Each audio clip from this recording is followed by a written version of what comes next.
editor Noah Ansaldua. Yo, Snipe Down is like actually insane, and I did not know it until like last week. I didn't fully grasp it. Yes. That dude is a multi-game pro gamer. Legit. Absolutely legit. Just insane. Like shifting skins, just like going from Apex to Infinite back to Apex and winning a tournament with like pros in it. Insane. Yeah, insane. If the final boss crew were to come back, that'd probably be my favorite Halo team. But since they're not here, and Walshy is now a broadcaster with the HCS, Snipe Down is one of the OGs, and he was one of my favorite players. The person that I modeled my BR play after in Halo 3. So I was like, yeah. I gotta follow FaZe and the things that they're doing. Although Optic is pretty dope too. I am a fan of APG, even though he's underrated. My name is Anthony Shelton. I am the YouTube editor and also writer at Gaming Trend, and I'm just excited we finally get this thing going. Like we are here. We've been practicing for like 2.5 months trying to get this thing going. And unfortunately, David can't even be here. David Burdett is out in Texas going to watch a Call of Duty tournament. So, we started off with you talking about esports, and here goes David already out there hanging out with our editor-in-chief, Ron Burke, going to watch Call of Duty. So, excited for him. Glad he's out there doing that. But unfortunately, it's just us two on the first episode. But, man, it is a big news week, and there's only one topic to talk about. But first, before we get into that, we like to start with an icebreaker. So, if you are watching this or if you are listening to this, feel free to post your answer to our icebreaker question in the comments. Just write icebreaker before the comments so that way we know what you are referring to when you're answering the question. So, the question is, if you could meet one fictional game character, who would it be? Noah, what fictional game character would you like to meet? I was thinking about this one like a lot because there are a lot of them that I would like to, and I was thinking at the top of my head was Victor Sullivan, just because he's Victor goddamn Sullivan. He's amazing. From Victor Sullivan from where? Huh? From the Uncharted series. Ah, there you go. And he's so charismatic. He's like the grandpa you always wish you had. But also, then I thought about it for a second longer, and I was like, wait a second. Yakuza Like a Dragon is probably like my new favorite JRPG. And Ichiban Kasuga is like the most wholesome, amazing, like just best dude you could ever talk to. And like Nathan Drake or Victor Sullivan, they might be a little judgy or weird, but Ichiban Kasuga just be like, hey bud, what's going on? And you just be like, you just dive right into a conversation like you've known him for years, and that's gotta be it. Dude, that's a perfect Ichiban Kasuga is no joke. Like that might be just the correct answer. Like there might not be another answer. Wow. You were telling me like I figured it out. Yeah, I didn't expect that. Yeah. And that dude will fight his butt off for you. Like that dude, if he's got your back, that dude's got your back. The most loyal man, or the most loyal anyone ever. He is, he's super loyal, real loyal, like severely badly loyal in a lot of ways if you've played the game. So, oh my gosh, that's a great answer. So mine would be, if I could be a fictional game character, I would want to meet Sam Fisher, because that dude is just the BA. I was thinking about that too. I was thinking about that. I would love to meet Sam Fisher. All the stories he'd be able to tell. Oh, I'd love it. Just his past. It's a dark past. That man would be so wise, because as like frustrating and angry like he can seem, like he also seems like a person who'd be like, I would want to pass down the wisdom that I've accrued to somebody else over time. And while I wouldn't be that person, I would still want to hear, like, after all the things that you've seen, after all the things that you've been through, what would be like your two biggest pieces of wisdom that you would pass down? Because that dude has been through some stuff. He's seen some stuff. He's like low-key chill. Like when he's talking to Grimsdaughter and like most of the missions, he's just bantering with Grimsdaughter while he's on this like high stakes. mission. Like I think about the bank mission in Chaos Theory all the time, where he's just like talking about like in '89, and Grimzar's like, "Sam, I was in high school," and he's just like, "Oh, yeah, now you're making me feel old." Yeah. I just love the banter. It's so good. And Michael He's Ironsides, his voice is just, Oh, I know, yeah. Like that's I the miss only it. way I would want to meet Sam Fisher is if he had Michael Ironside's Yeah, voice. Like that's the only way. Any other Sam Fisher, I'm sorry. It just wouldn't sound right. But yeah, Sam Fisher would definitely be my choice. Maybe we'll bring this question up next week because I would want to hear David's unless he joins up later. All right, let's yeah. move on to our trending news segment. There's really nothing else to talk about. This is one of those weeks. This is the first podcast for us. Usually we plan for 2 to 3 topics, but there's only one topic to talk about, and that's the fact that Microsoft is set to buy Activision for $68.7 billion. Billion dollars. I believe this is the largest acquisition in video games ever. And so, with that, there's so many angles to discuss. There's so many things to talk about. Let's just start, Noah, with what was your initial reaction when you saw the news, probably, like 5 o'clock in the morning? Yeah, so I like woke up at noon that day and like Central Time, so I forget you're a that's just college like kid, yeah, so you yeah, can do yeah. that.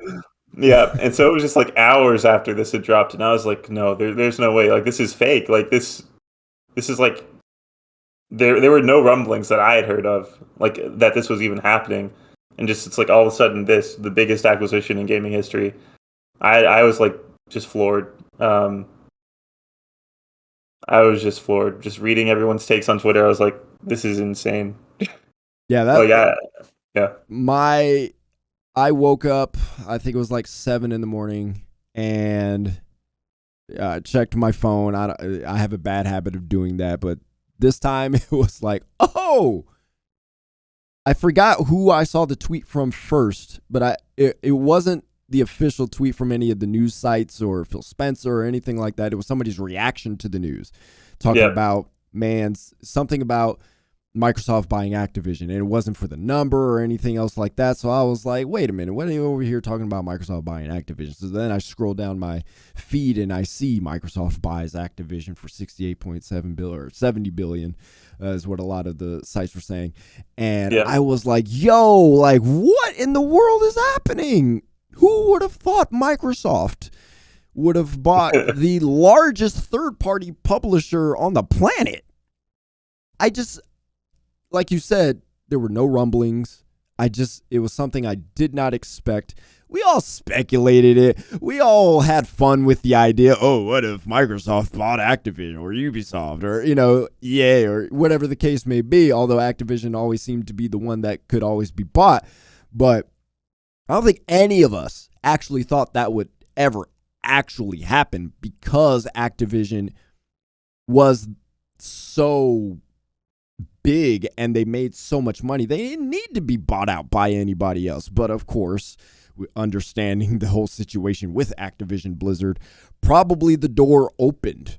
And so Phil Spencer was probably like, all right, this is our chance. If there's any chance to buy a huge franchise holding publisher and developer, this would be it. And apparently they went in, and while it's probably not going to be approved until 2023, it looks like it's going to happen. So do you think, and this is a loaded question, but do you think this acquisition is good? So for Xbox, for Microsoft, I mean, I don't see it being anything else but good. Um, and I think there is like room for it to be good for actual employees at Activision Blizzard King. It's too early to tell on that, but anything that changes up the management there, gets rid of Bobby Kotick, which that seems to be the way they're going with him leaving after the acquisition is all said and done. Um, that seems like steps in the right direction. Whether Microsoft can like fully change Activision Blizzard's culture is a different question.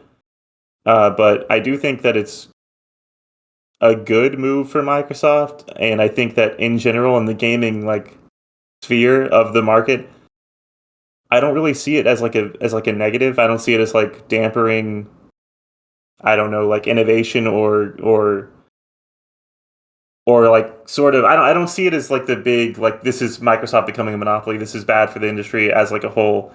I kind of see it as like, okay, this means that they're gonna have like a wider sampling for their consumers to buy into with Game Pass. I see this as like them. Okay, now they have a stake in the Call of Duty money coming in, which is like insane. As we talked about like last week, Call of Duty just brings in such an insane amount of money, and now we also know that because of Phil Spencer's tweet today, Call of Duty is there to stay on PlayStation. We'll talk about that. Yeah. So, I mean, it seems like it's great for Microsoft. It doesn't, we don't really know what it's going to do for like the gaming industry as a whole yet, but I don't see it being like catastrophically bad. And also, I'm like sort of leaning towards it's going to be better for the employees of Activision Blizzard King, but like that's relative and I'm not sure. But in general, I'm kind of positive on all this. I do think, obviously, again, it's a loaded question. I understand that. It's good is very subjective here.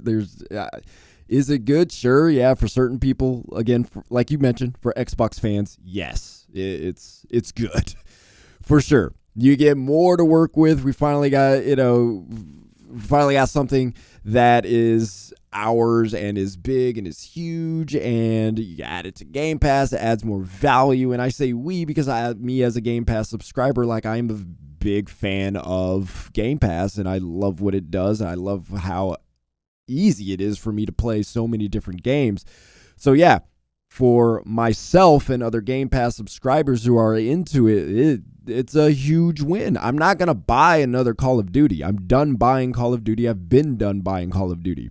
So the fact that it could show up on Game Pass and I could just download it, try it out, and be done with it, that's fantastic.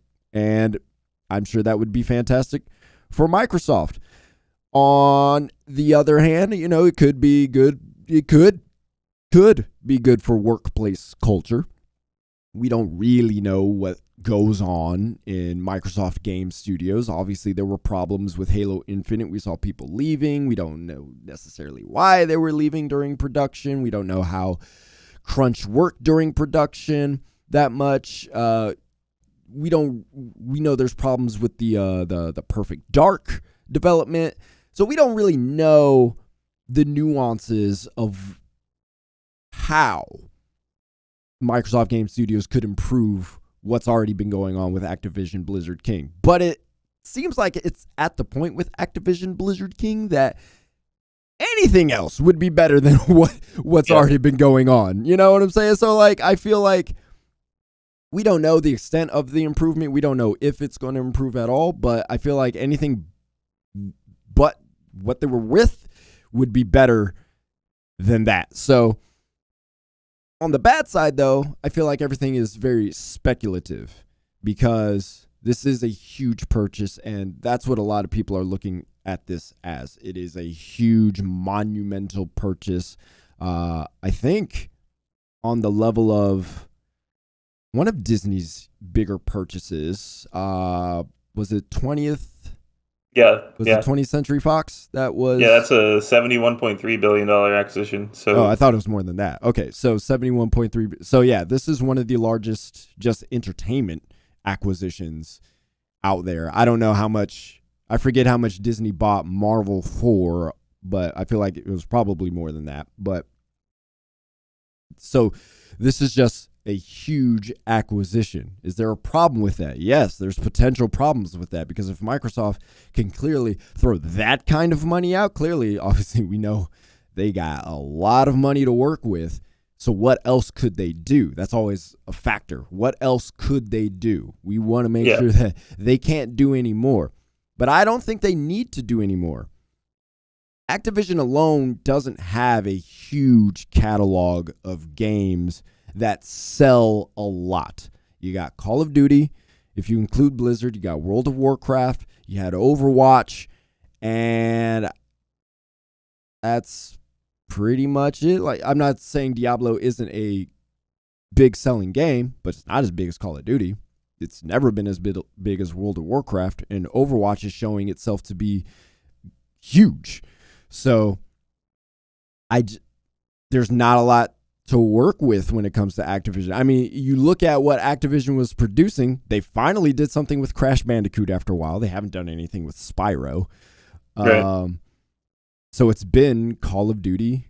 And then on the King side, I'm not even that familiar with it, but you got Candy Crush. That's what everybody brings up. So if we're talking about we're scared of a monopoly, are we scared of a monopoly because Microsoft just has the money, or because Microsoft is acquiring a bunch of franchises that they could monopolize? I don't think that's the case, because they're not really acquiring a lot from Activision and Blizzard in terms of a bunch of IPs.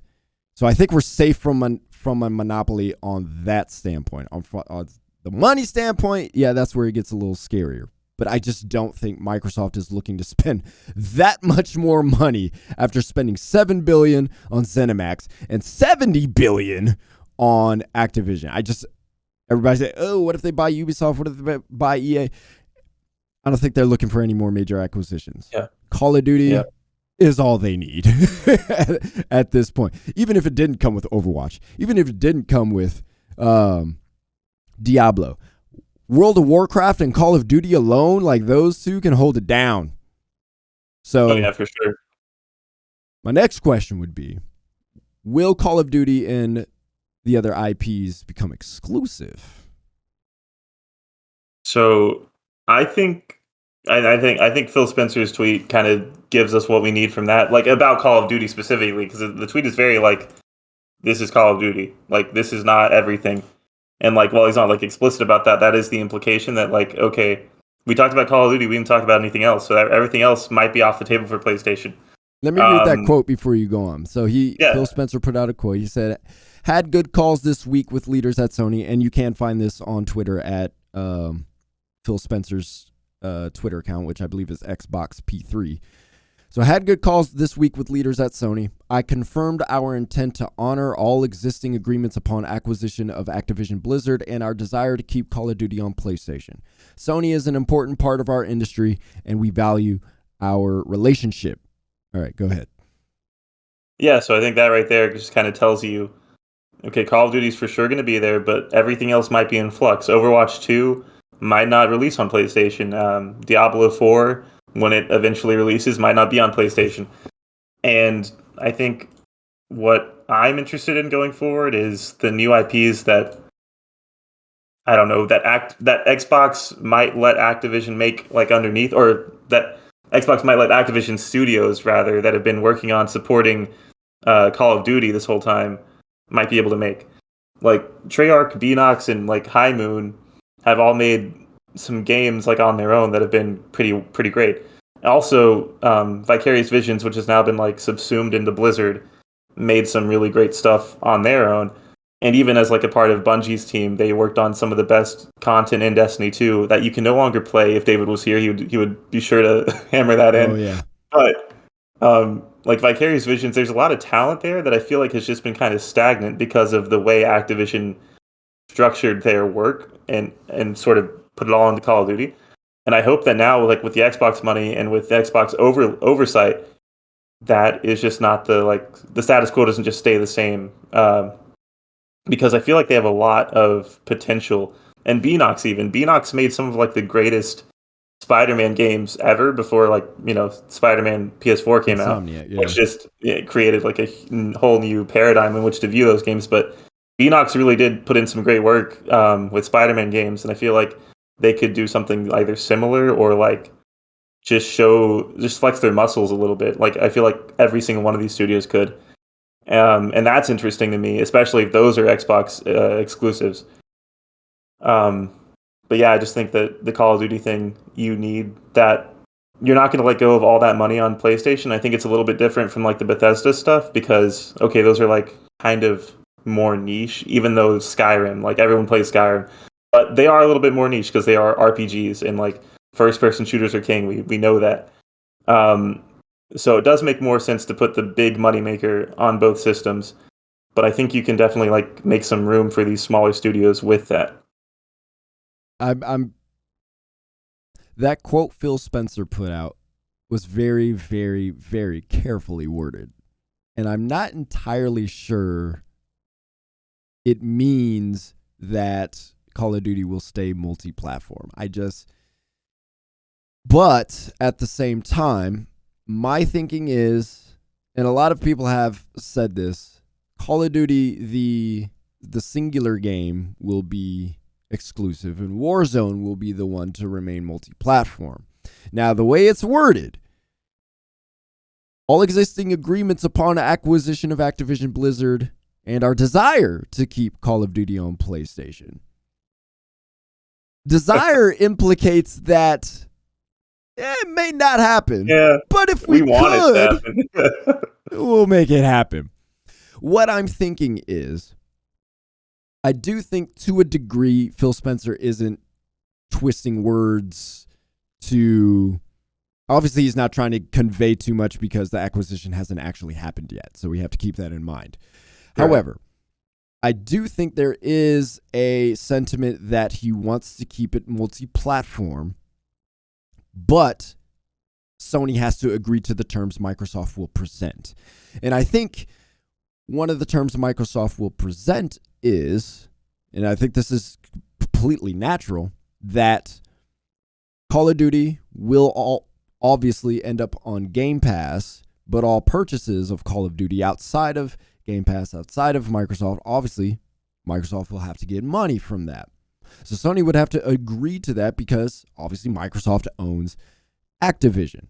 I don't know if those kind of things are automatically implied in contracts or they have to be specifically stated in contracts. I don't want to pretend like I understand those things at that level, but I feel like if Sony wants to keep Call of Duty coming to their platform, then Microsoft they got to win on their end at some point too, to make sure customers still want to get to Game Pass, because that's what this acquisition is about. It's about coming to Game Pass. And the reality is, if Microsoft were to make Call of Duty exclusive, PlayStation people aren't necessarily going to drop PlayStation to go play Call of Duty on Xbox. Like, that ship has sailed. When Sony got most of the, I guess, core Call of Duty base during the PlayStation 4 era after the Xbox 360, everybody was playing Call of Duty on Xbox 360. Well, and I say everybody, I mean most people were playing it on Xbox 360 versus PlayStation 3. Part of that was Xbox Live was a better service than PlayStation Plus at the time, or PlayStation Network at the time. Xbox drops the bomb with Xbox One, totally throws everybody off. Now everybody wants to go to PlayStation. PlayStation Network becomes a much better and much competitive service to Xbox Live. It becomes the place to play Call of Duty. Not only that, but also because of all the exclusive deals that they made with Activision to keep people on PlayStation. Your first DLC, all that kind of stuff. So people are glued to Call of Duty with PlayStation. So I think Microsoft understands they're not going to leave PlayStation to come play Call of Duty exclusively on Xbox. It's just going to piss people off. And in fact, Call of Duty would die faster than people would leave PlayStation to play Call of Duty on Xbox. So I think Microsoft is thinking something like that. So they're like, as long as we could put Call of Duty on Game Pass and get royalty money for lack of a better way to word it, since I don't understand all the money behind it, but royalty money from people buying Call of Duty on PlayStation, then that's still a win for them, because there will be some people who will probably jump ship from PlayStation to Xbox to play Call of Duty on Game Pass, because now you don't have to pay for it for a year. They do like the fact that they get to play other games, all that kind of stuff. There will be some of those people. It might not be a lot, but there will be some. Meanwhile, Microsoft is still accruing extra money to make up the gain for basically $77 billion from the acquisition of ZeniMax and Activision Blizzard. So I feel like, no, it won't be exclusive. And then they have all the other IPs that they can keep exclusive. Overwatch, World of Warcraft, Diablo, all those can be exclusive. It's Call of Duty that's the real factor here, because it's such a staple. It's like Minecraft. You can't really make Minecraft exclusive anymore. That's how Call of Duty is multi-platform for all these for all these people. Like, to make it exclusive would be really weird. Minecraft, obviously, more on different platforms, which would make it very difficult to be exclusive. So I get that differentiation. But that's what Call of Duty feels like when it comes to the idea of being exclusive. So that's how I feel about it. I could be completely wrong about that, but I feel like that's the direction Phil Spencer is going when he says our desire. And at the end of the day, if Sony don't want to do it, okay, well then it's going to be exclusive. So then my question becomes, does Call of Duty remain an annual franchise? So that's one thing I was just thinking about. Like, when you keep on mentioning Game Pass, it's like, with their current model of Call of Duty as an annual franchise, it kind of makes like so much sense that like there might be some gamers out there who don't want to pay $60 for Call of Duty like on release. Instead, they just want to pay for Game Pass Ultimate, and they just get to play it as they want. And then when that game is eventually made obsolete by the next year's release, okay, they can see what that game's about and see if they like it that much more. And then they can, hop on for another month or another month. And then, it's like a way of them getting into other games, like in like discovering indies or the like vast library that Xbox does have. And they might decide they like the Game Pass model. And then also, for the people that do just want to buy the Call of Duty game and then play only that for however long they want to, they can do that. And I think that's why it works so well, because it's like Xbox kind of has whatever option they want to take, they can take it here. I think Call of Duty probably does stay an annual release because it brings so much money in every year with a new like numbered or titled release. And I don't think they want to let go of that. I think that's probably a big reason that they did acquire Activision, is because they know it's such a big moneymaker. But yeah, I think it's just going to be so big for Game Pass to have Call of Duty on that lineup every month or every year, rather. Yeah, I don't want it to be an annual franchise anymore. I want the developers to get a break. I want the developer. If Infinity Ward wants to get back, and even Treyarch, if Infinity Ward and just Treyarch want to make Call of Duty, that's fine. But spread it out. We don't need the annual anymore. I get the money side of it, and I would totally get it if they would keep it annual. But part of the reason why it was annual is because Activision had nothing else. If Activision dropped Call of Duty, what would they have? Nothing. Like, they'd have nothing underground. Nothing anybody would be interested in.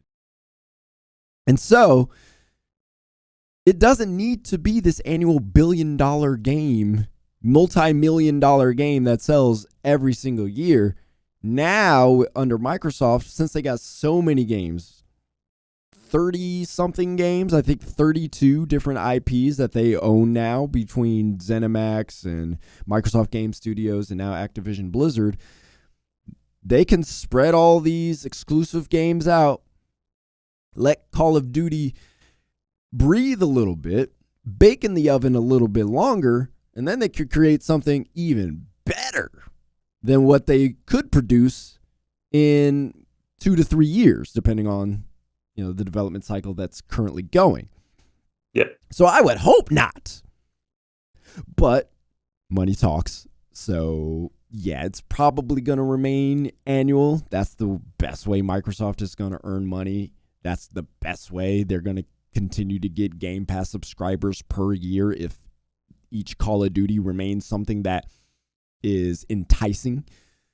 So unfortunately, I believe that will be the case. I do wonder if they're going to release other studios that have been, relegated to Call of Duty, like Toys for Bob, to do other things besides work on Call of Duty. I think it's Raven Studios that's working on Warzone, right? So they would cover that. You got Treyarch, you got Infinity Ward. Maybe they would release Sledgehammer from making Call of Duty. I don't know. Yeah. I'm just saying, maybe some things could shift. Maybe it doesn't have to be. I don't know. Maybe this is the way it would work. I know for the foreseeable future, the way Activision has been functioning is going to remain the same outside of, the workplace culture stuff that needs to change. But yeah, we're probably going to keep seeing it as an annual franchise. And, that's going to work for Microsoft. And, I'm not a Call of Duty person anymore. So maybe the fans are okay with that too. I don't know. Now, this is not something I've been hearing people talk about. So I wanted to bring this up. Do you think the Xbox app becomes better now that the Battle.net engineers are moving over to Microsoft? Because the Xbox app sucks. It does, and yeah. The Battle.net app is great. It is. I would really hope so. In terms of like even security on Battle.net, like I'm going to bring up Destiny 2 again because that's what I do. Bungie shill, resident Bungie shill. But like Battle.net, the security in Destiny 2 when Battle.net was like a thing was like perfect. It wasn't like a big problem that like the cheaters became rampant until after Destiny 2 went to Steam. And when it did that, that's when all the cheaters came. So I think that if Xbox does not like capitalize on that, then they would just be, they have to capitalize on that. They have to, because Battle.net is such a big part of Blizzard and like what they do. And, how you play Call of Duty games and on PC. So if they don't capitalize on that, then they're just, they're letting something go that could be really big potentially for consumers trying to just like have a good gaming experience and also like a good marketplace downloading. Like everything sort of is tied into that. So yeah. What if they just make the Battle.net app the Xbox app? Like, and they're just like, this app already works. Like, all right, just guys, cross out the Battle.net and just put Xbox over it. And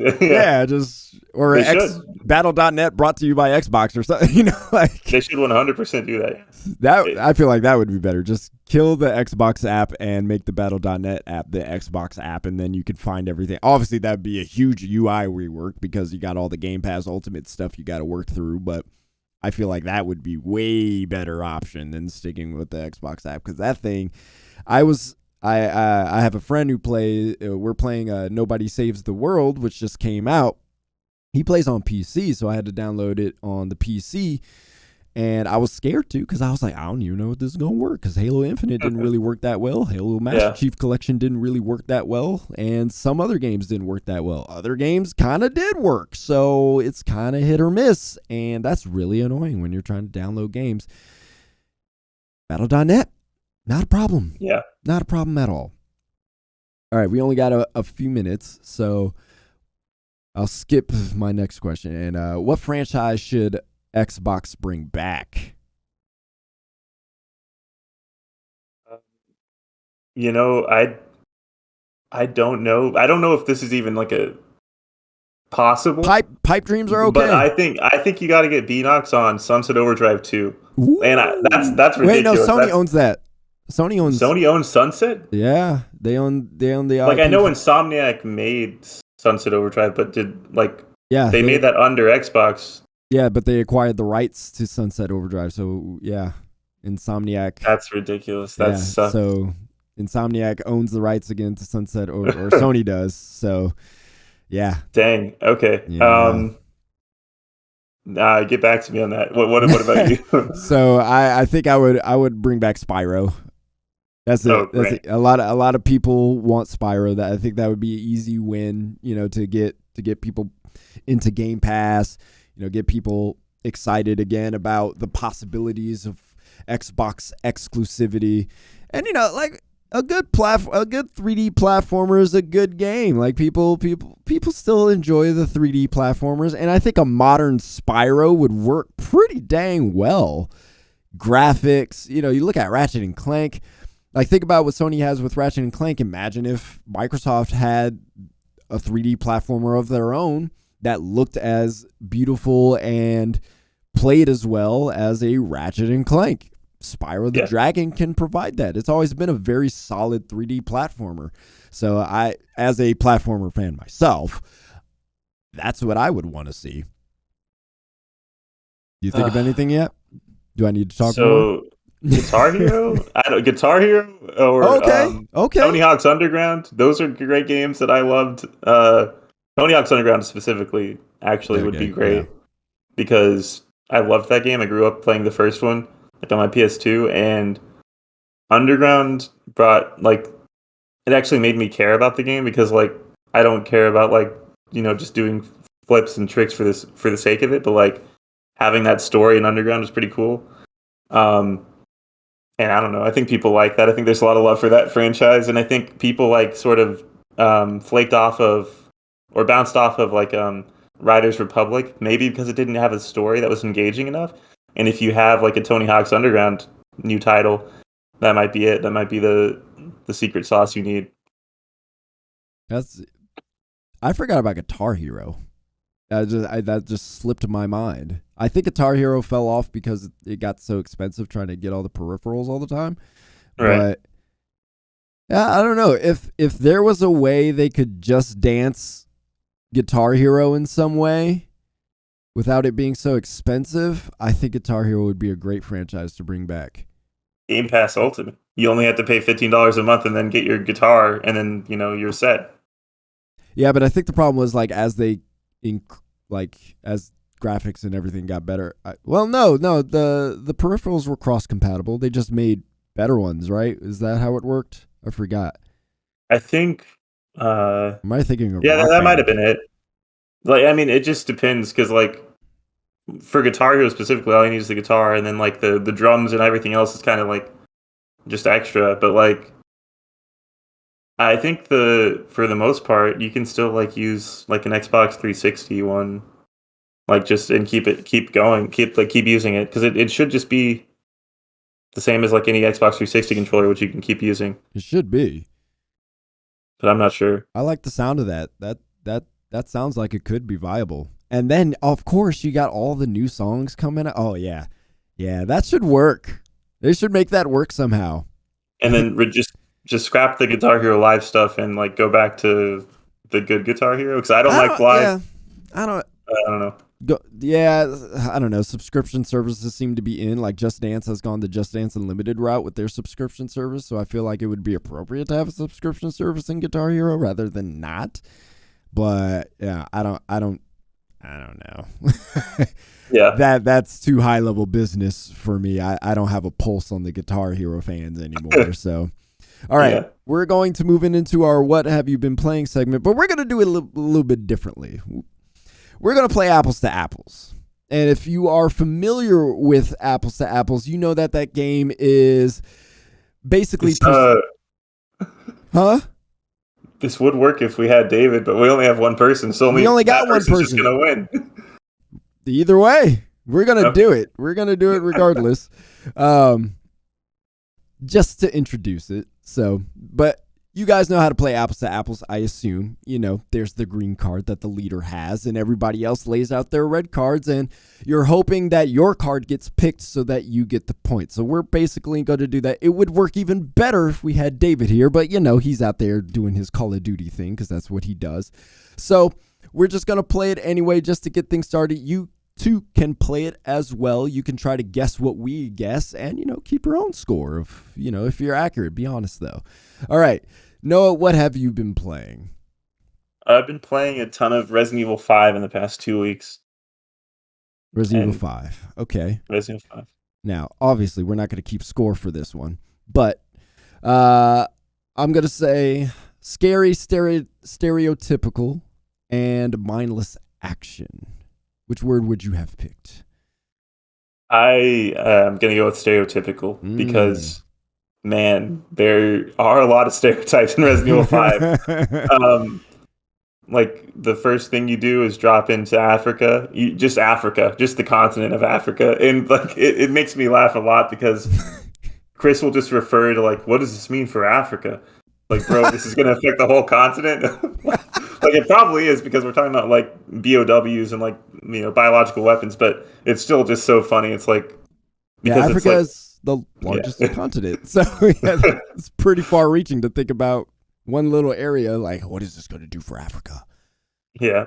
So there's that. And then there's just all the characters who are like, or no, okay. So like the setting is really just like filled with like a bunch of like open air markets and they make it look so disgusting, which, I don't know. It like on the surface that's like really bad, but also it's because Umbrella and all these like big companies that don't care about the little guy have came in and like ruined civilization, and these people aren't themselves. But on the surface, someone who doesn't care about the lore, who's just trying to go kill zombies, will not see any of that, and will just have like this awful, like awful like thing in the back of their mind, like Africa sucks, man. Like all of Africa sucks. Yeah, in context, like it kind of makes sense why it is the way it is, but at the same time, it's like this is the only version of Africa that there is. There was never like a nice looking version of Africa before that. Yeah, there's no like flashback or anything. Yeah. But I will say that Resident Evil 5 is probably one of my favorite Resident Evil games just because it is so fun to play. And it's fun to like try and like perfect your runs and like go back through chapter select and like go to specific chapters, which you can't really do in a lot of Resident Evil games. And that's fun because you can just kind of drop in, drop out. And that's great. But anyways, what have you been playing? I've been playing Nobody Saves the World. What 3 words would you have given me? I'm going to say surprising. Okay. Zelda vibes. And I honestly have no idea what this game is. So I'm going to say depressingly bleak, which I think is not right, but depressingly bleak is not correct at all.